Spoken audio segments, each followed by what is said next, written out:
महात्मा बुद्ध की ज़िंदगी के अंदर उनकी तालीमात को देखें तो बड़ी खूबसूरत तालीमात हैं उनकी। वो कहते हैं कि ज़हन ही सब कुछ है, जो कुछ आप सोचते हैं वही कुछ बनते चले जाते हैं। और यही बात आज की मेडिकल साइंस भी कह रही है।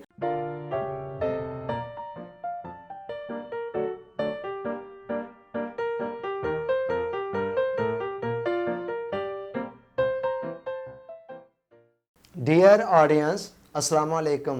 दुनिया में इस वक्त जो मुख्तलिफ मज़ाहब राइज हैं उनको दो अक़साम में तकसीम किया जा सकता है। एक का नाम है सामी अदयान और दूसरे का नाम है गैर सामी अदयान। सामी अदयान से मुराद वो मज़ाहब हैं, वो अदयान हैं, वो दीन हैं कि जिनकी बुनियाद इल्हामी हदायत पर है, यानी ऊपर से वही की सूरत में जो नाज़िल हुए हैं। इनके अंदर बड़ी किस्में इस वक्त तीन हैं जो दुनिया के अंदर राइज हैं। एक यहूदियत है, दूसरी ईसाइयत है और तीसरा इस्लाम है। और गैर सामी अदयान का जहाँ तक ताल्लुक़ है तो वो बेशुमार हैं, उनकी तादाद सैकड़ों में है। लेकिन उन सैकड़ों मज़ाहब की अगर फ़हरिस्त बनाई जाए तो उसके अंदर जो बड़े नुमायाँ मज़ाहब हैं उनके अंदर एक का नाम है बुद्ध मत। बुद्ध मत का जो बानी है उसका नाम है महात्मा बुद्ध। इनका असल नाम सिद्धार्थ था और ये तकरीबन 5 या 6 सदी कबल मसीह पैदा हुए। हिंदुस्तान के अंदर कपिल वस्तु एक बस्ती है, उसके अंदर एक हिंदू महाराजा के यहाँ ये पैदा होते हैं। पैदा होते के वक्त ही ज्योतिषियों ने, नजूमियों ने ये पेशीन गोई कर दी कि ये बच्चा या तो बड़ा होकर अगर बादशाह बनेगा तो बादशाह भी बड़े कमाल का बनेगा, और अगर ये कोई साधु बन गया तो साधु भी बड़े कमाल का बनेगा, और इसके दौर के अंदर इसके मुकाबले का कोई नहीं होगा। बाप चूँकि बादशाह था, उसने नजूमियों की ज़बान से ये पेशीन गोई सुनकर उसने ये फ़ैसला किया कि मुझे हर सूरत में इसको अब बादशाह बनाना है ताकि ये मेरा जान नशीन बन सके। चुनांचे उसने खसूसी अंदाज के अंदर अपनी निगरानी में उसकी तरबियत शुरू करा दी। महल से बाहर निकलने पर हत्तल वसा पाबंदी थी। महल के अंदर ही दुनिया की सारी आसाइशें उनको फ़राहम की। दुनिया के बेहतरीन उसातिज़ा जो उनको मैसर थे उनको फ़राहम किए। तालीम व तरबियत शुरू हुई और काफ़ी साल तक वो महल के अंदर ही रहे। बाहर जाने का मौका उन्हें बहुत कम मिला या ना मिला। फिर क्या हुआ, 16 साल की उम्र के अंदर उनकी शादी कर दी जाती है एक बड़ी खूबसूरत लड़की के साथ जो उनकी कज़न थी, और उसके बाद उसी लड़की के बदन से एक बेटा भी पैदा होता है खूबसूरत। ये सारा कुछ चल रहा है। और दूसरी तरफ महात्मा बुद्ध जो हैं उनकी तबीयत के अंदर अल्लाह ताला ने एक हसास दिल रखा हुआ है, एक सोचने वाला जहन उनको अता कर दिया है कि जो हक़ाइक़ तक पहुँचना चाहता है, चीज़ों की हकीकत को जानना चाहता है। उसी ज़माने के अंदर महात्मा बुद्ध के सामने कुछ ऐसे वाक़यात आए जिन्होंने उनकी दिलो दिमाग की दुनिया के अंदर एक हलचल मचा दी।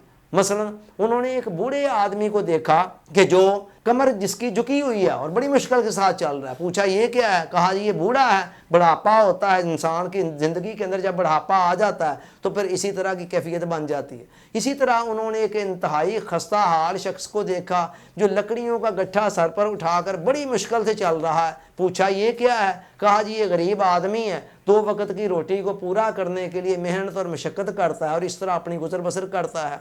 इसी तरह उन्होंने एक जनाजा जाते हुए देखा। पूछा ये क्या है? कहा जी इस बंदे की डेथ हो गई है और हर बंदे ने मौत के मुंह में बिल आखिर जाना ही होता है। एक माँ को रोते हुए देखा। पूछा ये क्या है? कहा जी इसका बेटा जो है इसको दागे मुफारकत देकर चला गया है, फौत हो गया, ये उसकी जुदाई के सदमे में रो रही है। इस तरह के चंद एक वाक़यात जब महात्मा बुद्ध ने देखे तो उनका दिल दुनिया से उचाट हो गया और वो इस नतीजे पर पहुँचे कि दुनिया तो दुखों और मुसीबतों की जगह है, तो निजात की राह क्या है। ये तजस्सुस यहाँ तक बढ़ा कि एक रात उन्होंने अपनी बीवी को और अपने बच्चे को सोते हुए छोड़कर आधी रात के सन्नाटे में शहजादों वाली ज़िंदगी छोड़कर राहबानियत वाली ज़िंदगी इख्तियार कर ली और जंगलों की तरफ चले गए, वीरानों की तरफ चले गए कि किसी तरह से हकीकत उन पर आश्कार हो। फिर क्या होता है कि यहाँ से जाने के बाद, रहमाना ज़िंदगी इख्तियार करने के बाद, वो मुख्तलिफ साधुओं उस्तादों के पास गए, उनसे इल्म हासिल किया और इसके साथ साथ बड़े तवील किस्म के, शदीद किस्म के मुजाहदों के अंदर अपने आप को डाल दिया, मुशक्क़तों में डाल दिया। खाने पीने के हवाले से इंतहाई कमी कर दी, इतनी कमी कर दी कि उसके नतीजे में जिस्म लागर और कमज़ोर होना शुरू हो गया। काफ़ी अरसे तक ये मुजाहदे रियासतें चल रहीं लेकिन मकसद हासिल नहीं हो रहा था। मकसद था हकीकत आला तक रसाई, हकीकत आला को जानना, तो वो मकसद हासिल नहीं हो रहा था। लेकिन सेहत बहुत ज़्यादा कमज़ोर हो गई। जब बहुत ज़्यादा सेहत कमज़ोर हो गई तो फिर महात्मा बुद्ध इस नतीजे पर पहुँचे कि इस राह पर चलकर तो मकसद हासिल नहीं होगा, लिहाजा मुझे खाने पीने को नॉर्मल करना चाहिए। चुनाचे उन्होंने ये एक्स्ट्रा किस्म की मशक्क़तों को छोड़कर खाने पीने को नॉर्मल कर दिया, ताहम उनका तजस्सुस अपनी जगह पर कायम और दायम था। एक दिन वो एक दरख्त के नीचे बैठ गए और बैठकर मुराकबे में चले गए, मुराकबा शुरू कर दिया और अपने साथ ये अज़म कर दिया कि जब तक हकीकत तक रसाई मुझे नहीं होती है, मेरे सवालों के जवाब नहीं मिलते हैं, तब तक मैं यहाँ से नहीं उठूँगा। ये उनका अज़म था कि जिसके नतीजे में कुदरत उन पर मेहरबान होना शुरू हुई और पर्दे उठने शुरू हो गए और हक़ाइक़ उन पर आश्कार होने शुरू हो गए। जब हक़ाइक़ उन पर आश्कार हुए और उनके सवालों के जवाब उनको मिल गए तो फिर वहाँ से वो उठते हैं और उसके बाद फिर वो बस्ती बस्ती, करिया करिया, नगर नगर जाते हैं और जाकर अपना पैगाम पहुँचाते हैं। और उस पैगाम का नतीजा ये है कि आज दुनिया के कई ममालिक के अंदर उनके मानने वाले मौजूद हैं जिनकी मजमूई तादाद करोड़ों के अंदर है। फिर वो अपने वापस वतन आते हैं, अपने आबाई वतन में जब वापस आते हैं तो वापस आने पर सारा शहर उनका इस्तकबाल करता है और उनके जितने करीबी अजीज़ हैं वो सारे के सारे उनके शागिर्दी के अंदर आ जाते हैं, उनके चेले बन जाते हैं, उनके साधु बन जाते हैं। सो महात्मा बुद्ध के हवाले से हमारे यहाँ दो किस्म की आरा पाई जाती हैं। हमारे यहाँ एक तबका फ़िक्र का नुक्ता नज़र ये है अहले इल्म में से कि वो नबी थे, उनका ये ख्याल है, उनके पास बाकायदा इसके हवाले से दलाइल हैं, उनका ये ख्याल है कि वो नबी थे। और इस पर उनकी बड़ी दलील ये है कि कुरान कहता है मिन उम्मतिन इल्ला खला फीहा नज़ीर, कि हमने कोई उम्मत ऐसी नहीं भेजी जिसके अंदर कोई डर सुनाने वाला ना भेजा हो। वो कहते हैं हिंदुस्तान की सरजमीन के ऊपर कोई और बड़ा मारूफ पैगंबर हमें दिखाई नहीं देता, तो ऐन मुमकिन है कि महात्मा बुद्ध जो हैं वो नबी हों। और जब इस हवाले से उन पर ऑब्जेक्शन किया जाता है कि वो अगर नबी थे तो उनके यहाँ जो तालीमात पाई जाती हैं बाज़ तालीमात इस्लाम के एंटी क्यों हैं, तो इसका जवाब उनकी तरफ से ये दिया जाता है ये तो ऐसे ही है कि जैसे यहूदियत के अंदर और ईसाइयत के अंदर कई तालीमात आज ऐसी हैं जो इस्लाम के एंटी हैं, मगर वजह क्या है, कुरान ने हमें बता दिया है कि ये असल तालीमात नहीं है, ये बाद वाले लोगों ने उसके अंदर इजाफा किया, तब्दीलियाँ की, तहरीफ की और ये उसके नतीजे के अंदर चुनांचे उनकी तरफ से कहा जाता है कि ऐन मुमकिन है महात्मा बुद्ध की असल तालीमात के अंदर ये शामिल ना हो। सो बहरहाल एक नुक्ता नज़र ये है और दूसरा नुक्ता नज़र ये भी है कि नहीं वो नबी थे नहीं थे, वैसे को बड़े पहुँचे हुए बुज़ुर्ग थे। बहरहाल वो नबी थे या नहीं थे ये बात तय है कि वो दुनिया के अजीम इंसानों में से एक इंसान थे जिन्होंने अपने किरदार से और अपनी तालीमात से एक ज़माने को मुतासर किया और जिनके असरात आज तक चले आ रहे हैं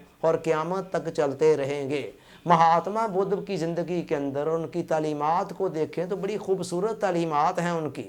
वो कहते हैं कि ज़हन ही सब कुछ है, जो कुछ आप सोचते हैं वही कुछ बनते चले जाते हैं और यही बात आज की मेडिकल साइंस भी कह रही है। बहरहाल उनकी तालीमात के अंदर या उनकी ज़िंदगी के अंदर हमारे लिए बहुत सारे असबाग हैं जिनमें से मैं बतौर ख़ास 3 की तरफ इशारा कर रहा हूँ।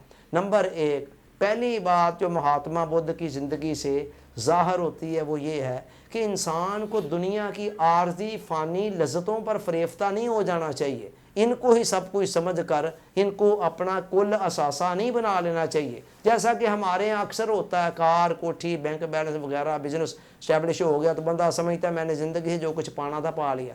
महात्मा बुद्ध के पास ये सारी चीज़ें बड़ी फरावानी के साथ और बड़े आला दर्जे में मौजूद थी, मगर वो इनसे ऊपर उठकर हकीकत को पाना चाहते थे। सो एक बंदा मोमिन के लिए भी और एक अक्लमंद आदमी के लिए मुनासिब नहीं है कि वो दुनिया के इन आर्जी फ़ानी खिलौनों को ही सब कुछ समझ कर इनके साथ ही दिल लगा ले, बल्कि ज़िंदगी इतनी कीमती है कि उसका मकसद ये होना चाहिए कि मैंने इन वक्ती खिलौनों से ऊपर उठकर हकीकत आला तक रसाई हासिल करनी है और हक़ाइक़ को जानना है। दूसरा सबक उनकी ज़िंदगी से जो मिलता है, इंसान की तलब अगर सच्ची हो तो फिर जल्द या बदेर वो मंजिल को पा ही लेता है। आप सच्ची तलब लेकर लिखे, अरबी ज़बान में कहा जाता है मन तालबा वाजादा, जो तलब करता है वो पा लेता है। हम आम तौर पर अगर अपनी ख्वाहिश को पाने से महरूम रहते हैं ना तो उसकी वजह ये होती है कि हमारी तलब के अंदर इतनी सदाकत नहीं होती। महात्मा बुद्ध की तलब के अंदर सदाकत थी और वो सदाकत की हर कीमत देने के लिए तैयार थे उस तलब के लिए।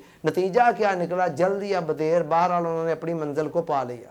और तीसरी बात जो हमारे सामने आती है वो ये है कि इंतहा पसंदी, इफ़रात व तफरीद किसी भी मामले में मुनासिब नहीं है। एतदाल की राह ही वो राह है जिस पर पहुँच कर इंसान मंजिल तक पहुँच जाता है। शुरू में उन्होंने थोड़ी सी इफ़रात की तरफ जाने की कोशिश की, एक्स्ट्रा ऑर्डनरी किस्म के मुजाहदे अपने ऊपर मुसल्लत किए, उस राह से मंजिल तक ना पहुँच सके। फिर जब वो इतदाल की तरफ आ गए तो मंजिल तक पहुँचना आसान हो गया। हुज़ूर अलैहिस्सलाम ने भी फरमाया खैरुल उमूर औसतुहा, कि बेहतरीन रवश जो है कामों के अंदर वो इतदाल, तवाज़ुन और म्याना रवी की राह ही है। Thanks for watching.